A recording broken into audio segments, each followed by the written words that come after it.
நம்ம தாவீதும் ஒரு பெரிய எக்ஸாம்பிள். அவர் எவ்வளோ பாடுகள் வந்த பொழுது கூட அதை அவர் மேற்கொண்டவர்களா, ஒரே இடத்துல கூட ஆண்டவரை விட்டு அவர் பின்வாங்கி போல. அவருடைய அபிஷேகம் ஆண்டவருக்கு பின்னாடியே தான் ஓடிட்டு இருந்துச்சு. அவருடைய வேதனை குறித்து, பாடுகளை குறித்து அவர் ஒரே இடத்துலயும் அவர் சோர்ந்து போக கிடையாது. அவருடைய புலம்பல், கண்ணீர், கவலை, வேதனை, சந்தோஷம் எல்லாத்தையும் ஆண்டவருடைய சமூகத்துல தான் விட்டது பார்க்குறோம். ஏன் அப்படின்னா அவருடைய அஸ்திவாரம் அந்த அளவுக்கு ஸ்ட்ராங்கா இருந்தது. அதுவே அப்போஸ்தலர்களுடைய காலத்துல நம்ம பார்க்கும் பொழுது இயேசு இந்த பூமிக்கு வந்தாரு. அவர் வார்த்தையை அந்த மண்ணான சரீரத்துக்குள்ளார அவர் விதைக்கிறத பார்க்கிறோம். அப்போ அந்த 12 சீடர்களை அவர் தேடுறாரு, அவங்கள்ட்ட அவருடைய வார்த்தையை விதைக்கிறாரு. இந்த வார்த்தையெல்லாம் யாருக்கெல்லாம் வார்த்தையை விதைச்சாரோ ஆண்டவர், அவங்கெல்லாம் எங்கன்னா மேலாவை வீட்டுல காத்துட்டு இருக்கிறாங்க. அப்போ அந்த காத்துட்டு இருந்த இடத்துல பாருங்க, விதை ஆண்டவர் வார்த்தைன்ற விதையை விதைச்சிட்டாரு. அடுத்தது வெயிட்டிங், எங்கன்னா ஆவியானவருக்காக வெயிட்டிங், அந்த தண்ணீருக்காக, அந்த அபிஷேகத்துக்காக, அந்த கிறிஸ்துக்காக வெயிட்டிங்.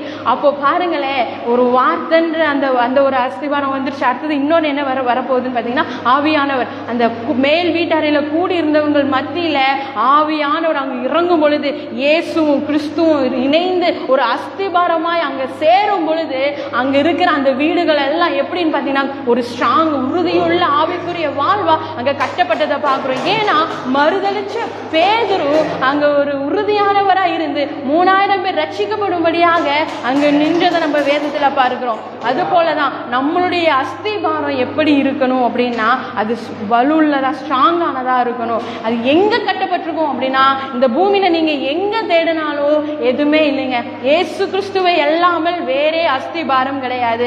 அப்போ நம்மளுடைய ஆவிக்குரிய வாழ்வு சில நேரத்துல தோய்ந்து போகுதுன்னா நம்ம தெரிஞ்சுக்கணும் நம்மளுடைய அஸ்திபாரம் ஸ்ட்ராங் இல்லை. மறுபடியும் நீங்க எங்க வரணும், வார்த்தையிட்டையும் அபிஷேகத்திலையும் வந்து மறுபடியும் உங்க ஆவிக்குரிய வாழ்வை நீங்க கட்டி எழுப்பும் பொழுது என்னென்ன பாடுகள், என்னென்ன போராட்டங்கள் எது உங்களை மேற்கொள்ள நினைஞ்சாலும் எல்லாவற்றையும் கர்த்தர்னால நம்ம மேற்கொண்டு நாம் ஜெயம் பெற்றவர்களாய் நம்ம இந்த பூமியில வாழ முடியும். எனவே கர்த்தர் தாமே உங்களை ஆசீர்வதிப்பாராக.